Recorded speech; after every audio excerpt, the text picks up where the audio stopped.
bonjour, bienvenue dans ce nouveau numéro de Parlement Hebdo en compagnie de Mickaël Zamès. Bonjour Mickaël. Alors nous voici ensemble pour passer au crible une semaine d'actualité politique et parlementaire devinée par quoi Dominée par quoi Par la guerre interne à l'UMP. Un nouveau mot a surgi cette semaine, le RUM pour Rassemblement UMP, le nouveau groupe parlementaire créé avec 71 députés derrière François Fillon. La ligne rouge est franchie, dit Jean-François Copé. La perspective d'un référendum auprès des militants s'éloigne, mais les discussions continuent en coulisses. Et pendant ce temps, les sénateurs UMP décident de rester unis. Pas de scission du groupe parlementaire, mais les fillonistes majoritaires ont quand même créé cette association RUMP et ils réclament l'organisation d'une nouvelle élection. Enfin, pendant la crise, le travail parlementaire continue. Au Sénat, les communistes ont aidé au rejet du projet de loi de finances 2013, puis le lendemain du projet de budget de la sécurité sociale. À leur palmarès, 4 textes retoqués. Et avec nous pour commenter toute cette actualité, Hervé Morin, bonjour. Bonjour. Vous êtes président du Nouveau Centre, député de l'Eure. Vous avez rejoint l'aventure UDI. Co-fondateur de l'UDI. Co-fondateur de l'UDI, l'Union des démocrates et indépendants, qui est présidée par Jean-Louis Bordeaux. Mais vous présidez le Conseil national. On va bien sûr y revenir dans cette émission. Et avec nous, Pascal Perrineau, bonjour. Bonjour. Vous êtes directeur du CEVIPOF, c'est le Centre de recherche politique et de Sciences Po Paris. Avec vous, on va essayer bien évidemment de comprendre ce qui se cache derrière cette guerre à l'UMP. On ne comprend jamais rien avec Pascal Perrineau, donc nous rassurez-vous. C'est de l'humour, vous l'aurez compris. Allez, ça commence fort. Comme promis, on commence avec la crise à l'UMP, semaine numéro 2.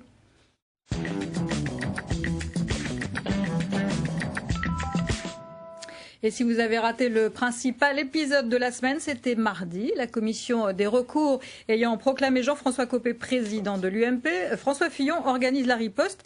Il annonce la création de son groupe à l'Assemblée. Surgit alors un troisième personnage, Nicolas Sarkozy. Explication et résumé de la journée avec Ahmed Tazir. Plusieurs rangées de caméras l'attendent. François Fillon essaie tant bien que mal de se frayer un chemin. Dans un instant, il va prononcer la contre-attaque après la proclamation officielle de Jean-François Copé comme patron de l'UMP. Un hold-up, selon François Fillon. Comme un signe, l'alarme de sécurité retentit quelques minutes avant son arrivée sur l'estrade. Puis François Fillon prend la parole. Je demande à Jean-François Copé une nouvelle élection par les adhérents dans les 3 mois. Dans l'attente de cette nouvelle élection, j'ai décidé, avec les députés qui me suivent, de constituer un groupe parlementaire qui aura pour nom le Rassemblement UMP. Le discours terminé, inutile d'en rajouter plus. Pardon, non, c'est terminé. Terminé, merci beaucoup. Je me suis exprimé, merci. Quelques minutes plus tard, le discours fait son effet. Les coups de téléphone fusent. Nicolas Sarkozy appelle François Fillon, puis Nicolas Sarkozy appelle Jean-François Copé. L'ancien chef de l'État veut à tout prix que les deux protagonistes se rencontrent enfin. Ce sera chose faite dans le bureau du député maire de Meaux à l'Assemblée nationale. À la sortie, Jean-François Copé raconte le deal avec François Fillon.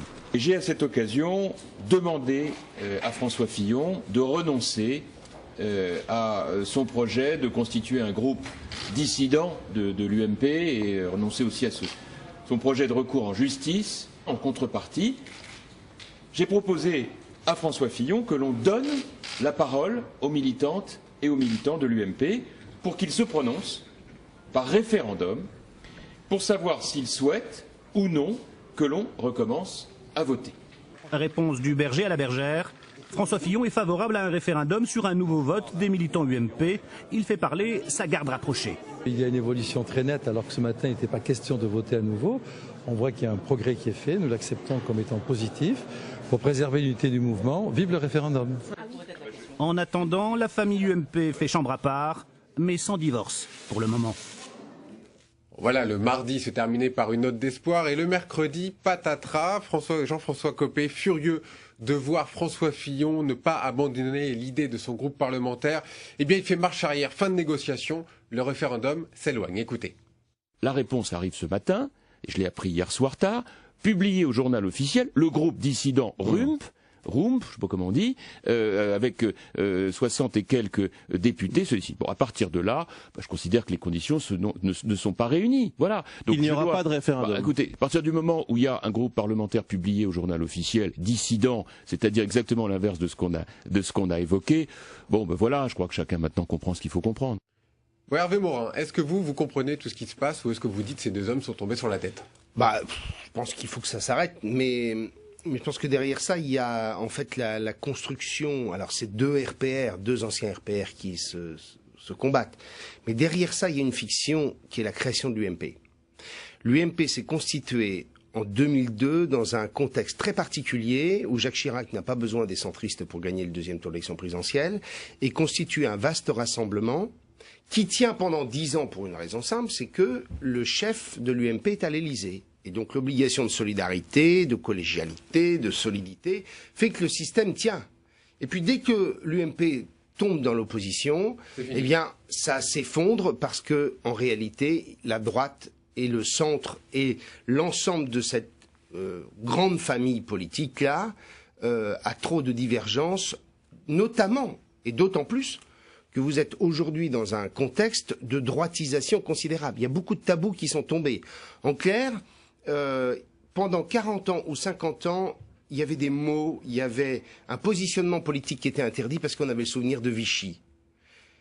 Et aujourd'hui, on est à peu près, on a le droit de reprendre les mêmes thématiques qu'on pouvait les prendre sous la Troisième République avec les Croix de Feu et Maurras. Donc tout ça amène à déporter l'UMP à droite tellement qu'un jour ou l'autre, le système finit par s'effondrer. Donc je pense qu'il s'effondre. Vous qui êtes un fin observateur de la vie politique, vous êtes d'accord avec cette analyse? Oui, pas de bien chef, sûr. donc c'est l'échec de l'UMP et du projet de l'UMP de constituer un grand parti dans l'espace des droites et du centre. Pourquoi? Parce que, au-delà de ce que dit Hervé Morin, il y a aussi l'histoire de tous ces courants politiques. Comme le disait René Raymond, il y a des droites en France, avec des traditions extrêmement différentes. On a tenté de les fondre dans un même creuset, ça ne marche pas. Alors, pour en revenir à cette semaine et à cette crise spécifiquement, l'issue, c'est quoi pour vous? Comment on va se sortir de là? Là, on en est aux tractations. Alors, l'issue, tout n'est pas encore complètement bloqué. Bon, les statuts, on l'a bien vu, le recours aux statuts, ça ne suffit pas. La COCOE, la commission de recours, ça ne suffit pas. Alors on s'est tourné vers l'extérieur. Le père fondateur, Alain Juppé, ça ne marche pas. L'autorité tutélaire du président de la République, ça, apparemment, ça ne marche pas, même si Nicolas Sarkozy reste toujours très actif. Mais il semble tout de même que cette idée, à moins que les deux hommes aient intérêt à une véritable scission, il y a déjà une scission à l'Assemblée nationale, y aura-t-il une scission dans le parti? On ne voit pas très bien deux groupes parlementaires vivre leur vie sans que le parti, à un moment ou un autre, n'éclate. Donc, si on rentre dans cette perspective, au fond, ça veut dire qu'il n'y aura pas de sortie de crise, on va s'installer dans deux partis issus de l'UMP, en tout cas deux groupes parlementaires issus de l'UMP. Sinon, c'est réélection, éventuellement. Sinon, je ne vois pas. C'est la réélection avec une commission indépendante afin de donner à cette élection une autre allure que la piteuse allure qu'elle a pu avoir. Une commission indépendante qui ne serait pas du tout UMP, qui serait des personnalités indépendantes. Une commission indépendante dans laquelle il y a à la fois des représentants de l'UMP et bien sûr des gens qui n'ont rien à voir avec l'UMP. Hervé Morin, quand on entend un référendum pour savoir s'il faut voter, ça rime à rien, non? Comment vous voyez ça, vous? En même temps, une nouvelle élection, vous imaginez le bordel. Des mois, retour à la campagne, les parrainages, d'autres candidatures. Peut-être l'année prochaine maintenant. C'est pour un parti politique, c'est une épreuve, une élection. Alors si en plus de ça vous remettez ça, c'est pas quelque chose. Je dis simplement Pascal Perrineau. Alors l'UDF n'a jamais été un parti centralisé, unique et unitaire comme a pu l'être l'UDF, comme a pu l'être l'UMP. Mais je vous rappelle qu'on a eu deux groupes, nous. Vous vous souvenez, en 88, où il y avait grosso modo le CDS qui avait fait son groupe et le reste de l'UDF qui avait constitué son propre groupe. Au début de la session, finalement. Et donc, oui, en fait, le début de la session, pour moi, c'est le jour où il a manqué un leadership, c'est-à-dire en 95, quand Léotard, Bayrou, Giscard et Monory se neutralisent et vont chercher Balladur. Ce jour-là, c'est le début de la mort de l'UDF. Donc vous avez déjà connu ça aussi, vous, de l'autre côté. Mais donc là, il y a une question de leadership qui se pose. Et donc je crois, pour François Fillon et Jean-François Copé, on le disait avant le début de l'émission, leur intérêt réciproque, si l'un et l'autre ont en tête l'élection présidentielle, c'est de ne pas faire d'élection. C'est-à-dire d'avoir deux groupes parlementaires et de se dire, mon vieux, Le rendez-vous, il est pour 2016, au moment des primaires, s'il y a des primaires. Mais est-ce qu'ils ont les moyens d'attendre, notamment financièrement? Est-ce qu'ils peuvent le faire? Oui, non, ils peuvent avoir les moyens. Deux groupes à l'Assemblée, c'est quand même une arme de dissuasion pour François Fillon notamment. On sait que si les parlementaires fillonistes décident de ne pas verser l'argent à l'UMP, c'est 6 millions d'euros quand même. C'est pas rien. C'est quelques mille par parlementaire, donc voilà, on fait ça permet de voir venir, oui, et ça permet de faire vivre une organisation. Cependant, il faut bien voir que s'il y a des primaires, ces primaires, elles concerneront un autre corps électoral. Les Français. Concerneront les Français dits de droite, ceux qui déclareront de droite ou du centre. Le PS les avait faites totalement ouvertes. Voilà, totalement ouvertes, puisqu'il y avait même un candidat qui était un candidat radical, qui ne venait pas du Parti socialiste. Est-ce qu'il faut que la droite le fasse? Est-ce qu'il faut qu'ils ouvrent ces primaires à tous les Français? Il faudra voir le climat dans les années 2015-2016. D'accord avec Morandon. J'en sais rien. Pour nous, la question se posera aussi. Est-ce que nous participons aux primaires puisque nous sommes clairement dans une coalition gouvernementale affichée à l'avance, contrairement à François Bayrou? Donc est-ce que nous y participons? Ou est-ce que nous participons à des primaires du centre? Ou est-ce que nous considérons que nous devons avoir notre propre candidat dans un processus de sélection interne? Pascal Parisot, juste un petit mot. Vous parliez de Nicolas Sarkozy tout à l'heure. Est-ce que ça vous a surpris que sa médiation échoue à ce point? Il n'a plus l'autorité morale nécessaire pour... Nicolas Sarkozy, d'ailleurs, c'est très intéressant, parce qu'il faut revenir là-dessus. Nicolas Sarkozy a perdu les élections. Et l'UMP a perdu gravement les élections législatives. Je regardais, sous la Ve République, jamais la droite classique, c'est-à-dire tous ceux qui sont quelque part entre la droite extrême et le centre dit hyper-centre, indépendant, etc. Jamais la droite classique n'avait fait un aussi mauvais score à un premier tour de législative. Et pourtant, on s'est tourné naturellement vers Nicolas Sarkozy en recours. Oui. Donc c'est l'échec de la période sarkozyste et c'est l'échec de l'UMP. Et là, moi je crois, pour prendre un peu de hauteur, la crise de l'UMP s'explique comme ça. Ils ont tout fait à l'envers. Ils ont cherché d'abord à sélectionner le président, mais il fallait d'abord porter le juste diagnostic sur la séquence électorale présidentielle législative, se poser quelques réflexions et quelques questions en termes de que faire maintenant. Est-ce qu'on s'inscrit dans ce qu'Hervé Morin appelait tout à l'heure, en effet, la droitisation? Est-ce qu'il y a une vraie droitisation d'ailleurs de la société française? Ça, je crois. Selon que vous preniez... Non mais c'est très différent d'un niveau à l'autre. Vous pouvez avoir une droitisation par exemple sur le terrain par exemple de la demande d'autorité, de verticalité. En termes de libéralisme des mœurs, ça n'est pas vrai. Il n'y a pas de droitisation de la société française. On va passer sur un autre sujet qui sont communs à des populations qu'on estime électoralement divergentes. Les classes populaires qu'on considérait à gauche, même si tout ça est largement corrigé aujourd'hui, et disons les bourgeois classés à droite. Le mot de frontière, même si ça ne résonne pas de la même façon pour l'un et l'autre, c'est un mot qu'on entend des deux côtés.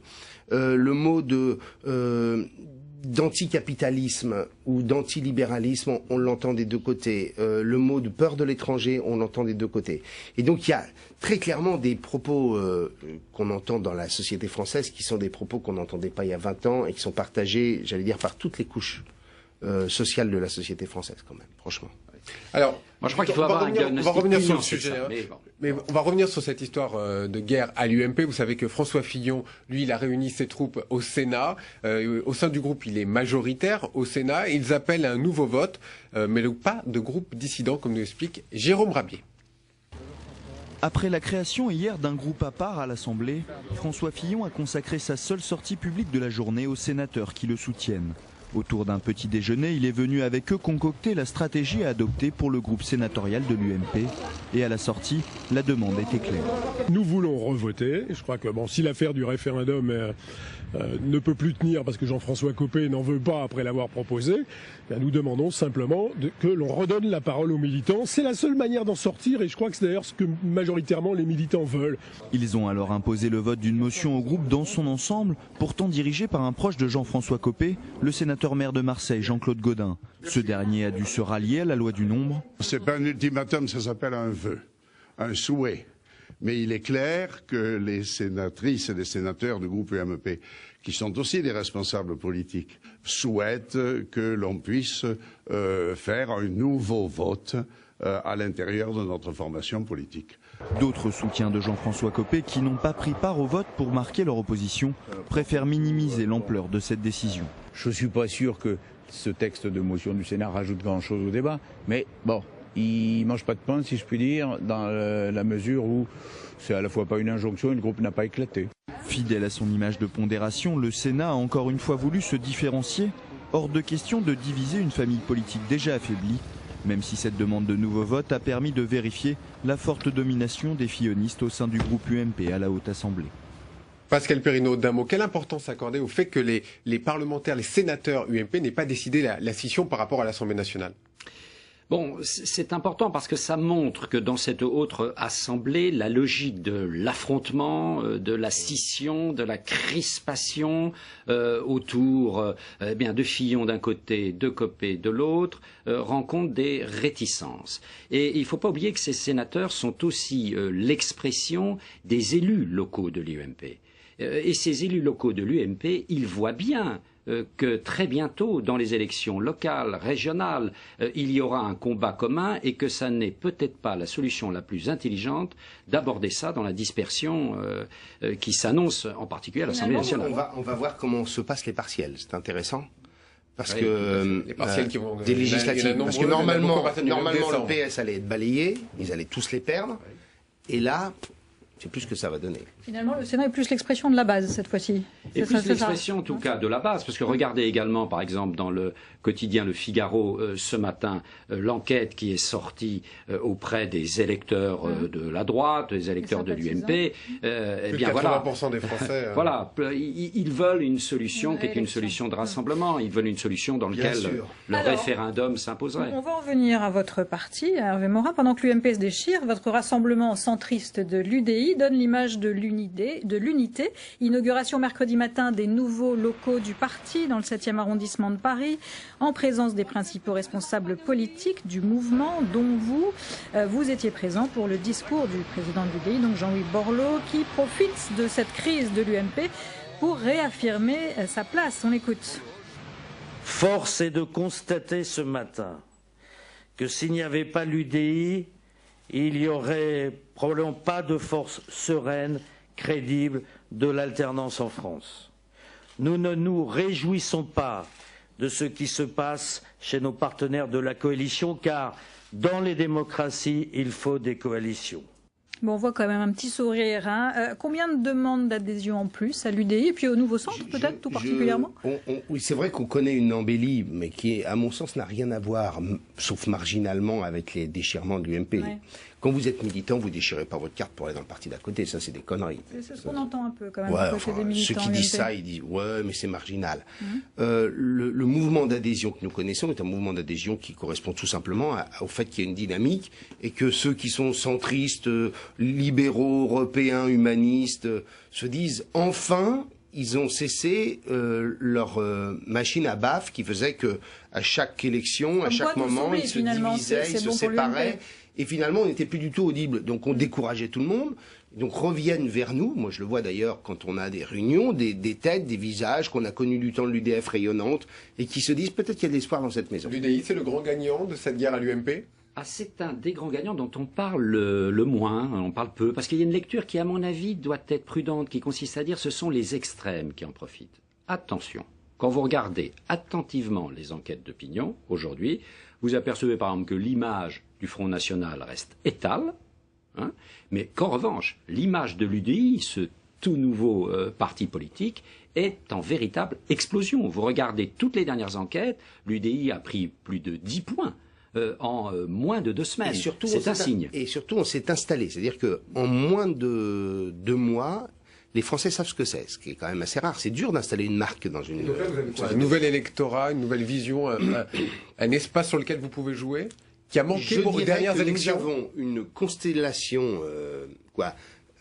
nous avons des astres qui nous sont favorables pour le lancement de notre parti. Après, pour nous, il y a 2 enjeux. Le premier, c'est celui de préserver cette unité qui, bien entendu, sera fragile parce que chez un centriste, c'est compliqué. Et deuxièmement, être capable de porter un discours politique fort, audible. La société française n'est pas une société de consensus. Certes, il y a cette espèce de schizophrénie qui consiste à vouloir le rassemblement, cesser d'opposer les uns aux autres, ce qu'on reprochait à Nicolas Sarkozy, ce que je lui reprochais. Et en même temps, on n'a jamais eu des Français aussi radicaux. Et donc, il va falloir qu'on soit capable de porter un discours de rupture et certainement pas de l'eau tiède. Pascal Perrineau, si ça marche aussi bien pour l'UDI, on dit merci à Jean-Louis Borloo, on dit merci à qui? On dit merci à Hervé Morin. C'est quoi, il a une image de fédérateur? On dit merci à ceux qui ont su aussi, malgré les divisions très naturelles dans cette famille, qui est issue largement de l'UDF, d'avoir su surmonter leurs égos, leurs divisions. C'était le premier pas. C'est fragile, hein, on est d'accord. Ensuite, c'est fragile, mais bien sûr, c'est fragile. Ensuite, reste à remercier l'UMP, bien sûr. Et reste à remercier également le MoDem. Le MoDem et les socialistes. Parce que l'UDI a un espace, si vous permettez, très rapidement. L'UDI a un espace pourquoi? Parce que aujourd'hui, elle a su s'unir. Aujourd'hui, l'UMP lui fait un cadeau. Lui fait un cadeau. De nombreux électeurs de droite sont en déshérence aujourd'hui. Voilà. Ils sont plus qu'agacés. Ils ont besoin d'un pôle derrière lequel ils vont pouvoir se rassembler lors des élections. Mais il faut aussi voir que c'est le fruit de l'échec d'une stratégie d'un centre qui dit, voilà, nous sommes un hypercentre, nous ignorons superbement la bipolarisation de la Ve République, nous ne rentrerons dans aucun système d'alliance. C'est l'échec du MoDem. Oui, en vérité, c'est pas des militants que ça fait. Ça permet d'avoir des Français qui jusqu'alors étaient captifs, d'être à nouveau ouverts à un discours politique issu d'une autre famille politique. C'est ça, surtout le fruit de la division et de la guerre au sein de l'UMP. S'il y a deux UMP, est-ce que François Fillon crée son propre parti? Est-ce que ça ne risque pas de nuire au centrisme? Parce qu'il a une image de droite sociale qui va aller peut-être manger sur cet électorat-là. Vous savez, quand vous regardez tout de même les enquêtes, vous apercevez qu'une majorité d'électeurs de l'UMP, de gens qui sont des sympathisants de l'UMP, donc proches de l'appareil, rendent responsables. Ils disent, voilà, aujourd'hui, les deux sont responsables. Donc ça libère tout de même un bel espace pour bien ceux qui sont des alliés rivaux dans l'espace des droites et du centre, à savoir l'UDI. D'un mot, messieurs, si on revient sur cette guerre à l'UMP, Copé, Fillon, c'est fini pour 2017, ils n'ont plus aucun espoir. Pascal Perrineau, Hervé Morin. En politique, non? On n'est jamais mort en politique, Hervé Morin, vous êtes d'accord? Absolument pas. D'accord. Allez, pour clore ce chapitre UMP, on vous propose... Absolument, oui, on n'est pas mort, quoi. On n'est jamais mort en politique. Ce sera la leçon. Écoutez, Mitterrand a quand même été, et Chirac ont été deux exemples incroyables, quoi. Allez, pour clore ce chapitre, on vous propose d'écouter le coup de gueule de la semaine. Il vient du député UMP Benoît, apparu au départ filloniste et puis qui a fini par jouer les casques bleus pendant 10 jours. Mercredi, il résume un peu, on pense, l'opinion générale. On l'écoute. Il y a un moment, ras-le-bol. Il y a un moment, tout le monde en a marre. Vous en avez marre. Les militants en ont marre, les Français en ont marre, les parlementaires en ont marre, les hommes de bonne volonté en ont marre. Stop. La question, c'est plus Copé, c'est plus Fillon. On s'en moque. Alors, les querelles d'ego, c'est bien. La testostérone, pardon, c'est merveilleux. Mais maintenant, stop. C'est plus leur problème, c'est plus leur enjeu. Qu'ils se détruisent l'un et l'autre, c'est leur choix. C'est leur droit. Mais qu'ils n'entraînent pas tout le monde avec eux. C'est tout ce que nous leur demandons aujourd'hui. Bon, vous êtes d'accord, messieurs, ça suffit, la guerre, pour l'arrêter? Ras-le-bol. Oui, ça suffit, mais les bonnes volontés en matière politique, ça ne suffit pas. Bon, en tout cas, merci beaucoup, Pascal Perrineau, d'être venu aujourd'hui pour nous accompagner sur ce plateau. Hervé Morin, mais nous allons continuer à commenter la semaine. Il y a d'autres actualités que l'UMP. Et mardi, notamment, un ancien Premier ministre est auditionné à l'Assemblée nationale.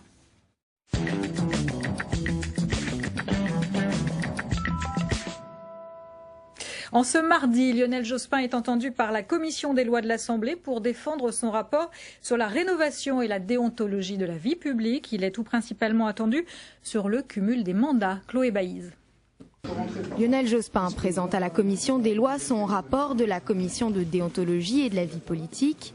Commandé par le président de la République en juillet dernier, il propose des réformes qui concernent directement les parlementaires. Parmi ces propositions, le parrainage citoyen des candidats à la présidentielle, la réforme du statut pénal du chef de l'État, mais surtout l'élection de 10% des députés à la proportionnelle et le non-cumul des mandats. Notre proposition est, pour les députés et les sénateurs, de limiter l'éventuel cumul à un mandat simple, celui de conseiller municipal, de conseiller général ou de conseiller régional. C'est surtout cette dernière réforme qui a fait réagir les députés. Ça permettra un renouvellement, un rajeunissement, une féminisation et puis ça permettra surtout de vraiment exercer pleinement le mandat passionnant qu'est le mandat de parlementaire. Moi, il y a plein de questions que je me pose qui sont dues à des questions qu'on me pose en tant que maire, que j'ai en tant que maire. Et je crois que c'est important de pouvoir garder cette règle-là de cumul, pour les petites collectivités en tout cas.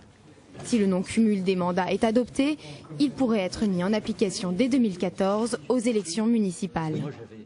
Alors Hervé Morin, vous êtes non seulement député, mais aussi maire d'une petite commune, Épeigne, 1500 habitants. Est-ce que vous êtes prêt à laisser ce mandat de maire? Ça serait un vrai déchirement. En plus, c'est mon village natal. Bon. C'est là où je me sens vraiment bien, quoi. Donc vous pouvez laisser aussi votre mandat de député, oui, si vous voulez. Écoutez, c'est une question que je poserai en son temps, ça c'est clair. Attendez que la loi soit votée. Oui, voilà.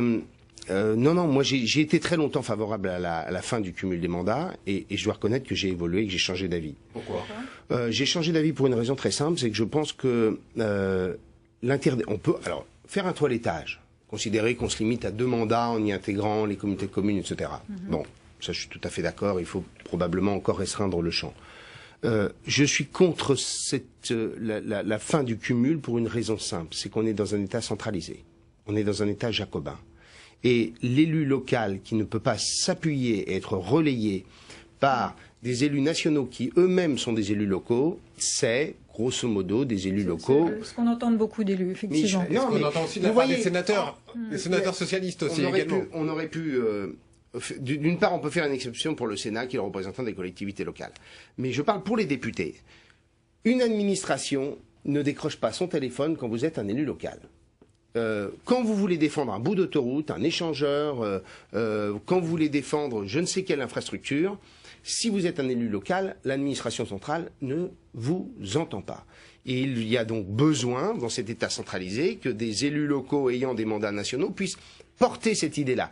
Dans les autres pays, Allemagne, Espagne, Italie, qui d'ailleurs ne sont pas tous sur la règle du non-cumul, mais vous êtes sur des États fédéraux ou ayant des régions avec une autonomie considérable. Donc, si on va vers le non-cumul, il faut aussi en tirer des conséquences sur l'organisation de nos collectivités locales. Et pour ma part, beaucoup plus d'autonomie aux régions, avec éventuellement même un pouvoir législatif délégué aux régions sur un certain nombre de sujets. Attendez, Lionel Jospin, il dit dans son rapport, on va davantage valoriser le statut du parlementaire en échange de ce non-cumul. Oui, mais alors dans ce cas-là, ça peut être une idée aussi. Par ailleurs, il y a une autre chose qu'il faut faire, c'est qu'il faut réduire le nombre de députés. Parce que, honnêtement, 577 députés sans cumul, il n'y a pas des responsabilités pour tout le monde. On réduit le nombre de députés, le nombre de sénateurs, d'une chambre. Oui, ça, de toute façon, il faudrait le faire. Il y a trop de parlementaires.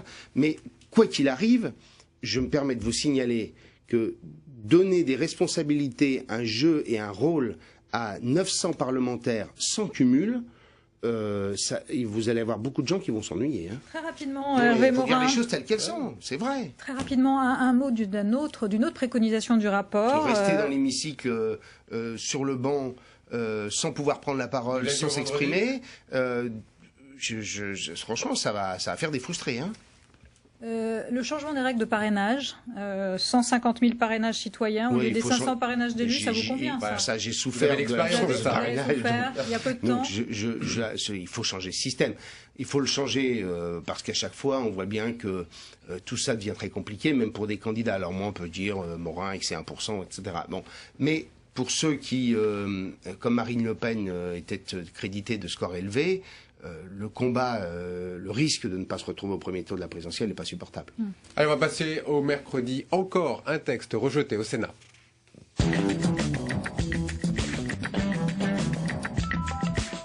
C'est un symbole fort, c'est le premier budget du quinquennat Hollande. Il a été rejeté par le Sénat. Les socialistes ont tenté en vain de convaincre les communistes, mais rien n'y a fait. Les sénateurs centristes ont également voté contre. Les explications de Paul Bouffard.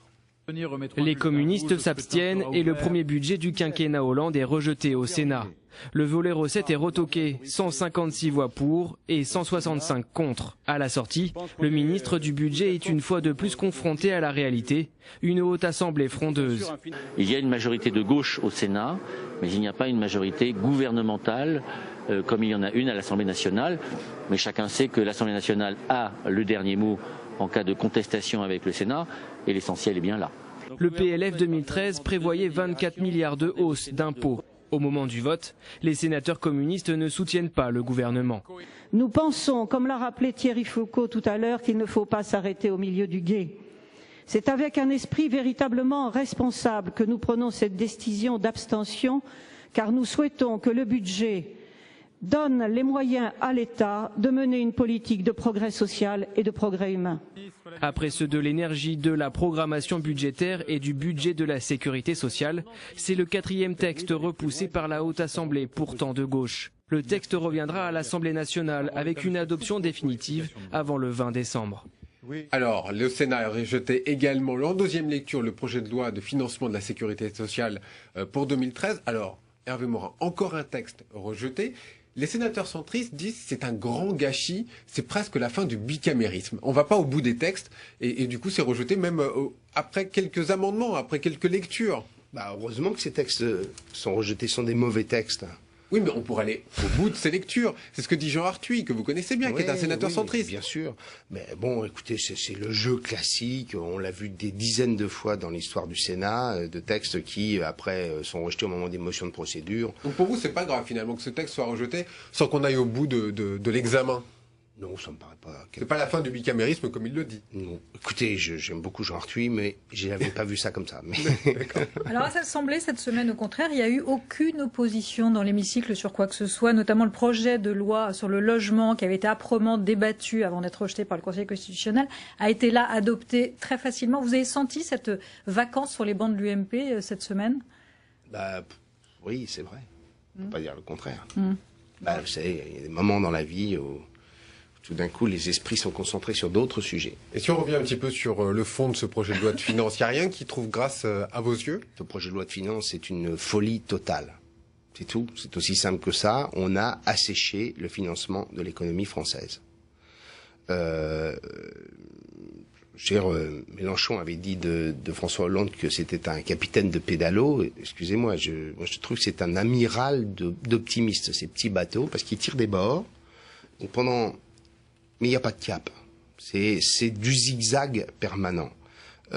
Franchement, on vient de voter, on est en débat sur la Banque publique d'investissement, mais la loi de finances a grosso modo tout fait pour empêcher les PME, les entreprises de taille intermédiaire de trouver les financements. On a mis des niveaux de prélèvement obligatoires tels que le business angel, le private equity, les sociétés de capital risque, l'autofinancement des entreprises dont on sait qu'il est largement inférieur à l'Allemagne, tout ça contribuera à une chose, c'est que les socialistes ne sont pas responsables de la crise, je suis d'accord avec eux, mais ils seront responsables de la récession.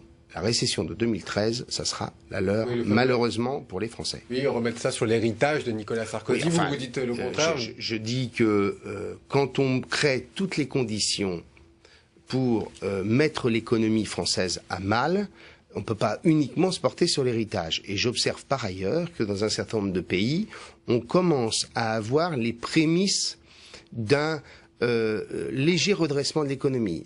C'est pas encore, bien entendu, merveilleux, mais on le voit dans quelques pays. Et j'observe par ailleurs que le président de la BCE, M. Draghi, annonce une reprise en Europe à partir du 2e semestre 2013. Pour nous, on ne sait pas quand. Et moi, je vous dis, quand vous adressez des signaux politiques comme ceux qui ont été adressés à tous ceux qui créent de la richesse dans le pays, où on a stigmatisé les chefs d'entreprise, les artisans, les commerçants, les professions libérales, quand on leur a mis des avalanches de prélèvements obligatoires supplémentaires, et quand on a tenu le discours qui a été le leur, vous découragez toute bonne volonté. C'est ce qu'on appelle les anticipations en économie, et ils les ont fait jouer à fond, mais à fond sur le frein. Quand même quelque chose qui doit vous faire plaisir, c'est que cette semaine, le gouvernement a décidé de donner un coup d'accélérateur aux mesures préconisées par Louis Gallois. L'idée notamment du crédit d'impôt pour les entreprises va faire partie du collectif budgétaire examiné en commission. Ça n'était pas prévu. Explication d'Elisa Bertolomé. Il arrive plus tôt que prévu à l'Assemblée. La Commission des finances examine ce soir l'amendement gouvernemental sur la création du crédit d'impôt pour la compétitivité. D'ici fin 2014, il permettra aux entreprises de dégager 20 milliards d'euros. Une réduction d'impôt de 4% en 2013, 6% en 2014. Une mesure jugée plus que nécessaire par Jean-Marc Ayrault. Le gouvernement a décidé d'aller plus vite encore et de proposer au Parlement, dans la loi de finances rectificative, le crédit d'impôt pour qu'il soit effectif pour les entreprises dès le 1er janvier 2013. Et c'est là que j'appelle l'Assemblée nationale à se mobiliser et à créer un message de confiance pour l'investissement et l'emploi dans notre pays. Une déclaration destinée à mobiliser les députés de la majorité. Les socialistes ont fait connaître leur mécontentement au gouvernement. Ils demandent plus de contrepartie aux entreprises. Des sous-amendements ont d'ores et déjà été déposés en commission. Nous avons joué notre rôle, qui est de faire en sorte que le Parlement précise l'utilisation qui doit être faite du crédit d'impôt et laisse à la négociation sociale, comme c'est souhaité, le rôle de contrôler, de vérifier, de faire en sorte que ce crédit d'impôt soit utilisé pour des gains de compétitivité, pour des investissements, pour la recherche, pour l'innovation. Le gouvernement se dit prêt à améliorer le dispositif en tenant compte des idées des députés socialistes. Le texte sera discuté dans l'hémicycle dès lundi 3 décembre. Alors, ce crédit d'impôt qui arrive plus tôt que prévu dans l'hémicycle, c'est une bonne nouvelle. Vous voterez cet amendement ? Écoutez, il faut le voir précisément comment il sortira des travaux de la commission avant de se prononcer. Mais globalement... Ça y est, il en est sorti. Oui, enfin, il y a des amendements après qui peuvent être adoptés, des dernières négociations, etc. Ce que je dis, c'est qu'il faut autre chose que simplement une mesure par-ci, par-là. Ça ne peut pas être simplement une espèce de saupoudrage. Il faudrait un vrai plan fiscal. Un plan fiscal qui tire les conséquences. C'est le fameux pacte de compétitivité de Jean-Marc Ayrault. Mais ça fait 7 mois. Mais attendez, ça fait 7 mois. Ça fait 7 mois qu'ils sont au pouvoir. Ça fait 7 mois qu'ils nous annoncent des mesures. Mais moi, j'attends un plan dans lequel, grosso modo, on met 4 éléments sur la table. Le premier, comment on améliore le fonds de roulement, l'autofinancement des entreprises françaises, qui est grosso modo 2 fois inférieur à l'autofinancement allemand. Deuxièmement, comment on met en place les conditions du financement de l'économie française, parce qu'on sait qu'il y a un lien direct entre votre capitalisation le jour de votre création, vos fonds propres au moment de votre création et votre développement à 10 ans. Or, les entreprises françaises sont sous-dotées et n'ont plus souvent accès aux banques. Troisième sujet, comment mettons en place des vraies mesures de flexibilisation. Mais la Banque publique d'investissement, c'est simplement le regroupement d'institutions qui existent déjà. Troisième élément, comment mettons en place une vraie flexibilité du marché du travail en France? Parce que il y a des négociations. Mais attendez, ce sont des annonces. On peut passer au niveau. Et quatrième élément, comment mettons en place une vraie réduction de la dépense publique pour conditionner la réduction des prélèvements obligatoires en France, pour redonner du pouvoir d'achat et des capacités d'investissement à l'économie française. Une seconde sur le coût du travail. Il y a des négociations en ce moment qui pourraient éventuellement trouver un accord historique. Ça non plus, ça ne trouve pas grâce à vos yeux? Attendez, le vrai sujet, il faut le dire comme ça, parce que c'est ainsi que ça se pose chez un artisan, chez un commerce. Personne attendez, le licenciement. Moi, j'ai été pour un contrat de travail unique à droit progressif. Bon, parce qu'aujourd'hui, on a tellement rigidifié le droit du travail en France qu'on l'a précarisé. En fait, tous les Français, ou presque aujourd'hui, sont embauchés en CDD ou par intérim. Et aujourd'hui, on a des dérives qui sont totalement scandaleuses, comme le développement des stages pour faire appel à des surcroîts d'activité. Allez chez Darty ou allez chez Virgin, on vous embauche des stagiaires par paquet de 10, écoutez-moi bien, par paquet de 10 au moment de Noël, parce que plutôt que de payer un salarié, on va prendre un stagiaire. Bon, ben ça, c'est des comportements inacceptables. Et en même temps, on a besoin de donner de la flexibilité à un patron de PME pour qu'il ne soit pas dans l'angoisse s'il lui arrive malheureusement, s'il est obligé de licencier. Voilà. Discussion avec les syndicats. D'accord, on va voir. Mais il faut donner de la souplesse pour licencier lorsque l'activité baisse, parce que sinon, le patron, il n'embauche pas. Et ça, c'est un frein à l'emploi.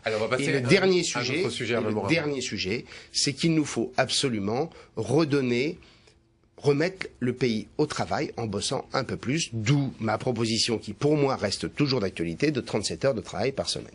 Allez, on va passer à un autre sujet. Nous sommes jeudi et comme tous les jeudis, eh bien, on parle du mariage pour tous à l'Assemblée nationale.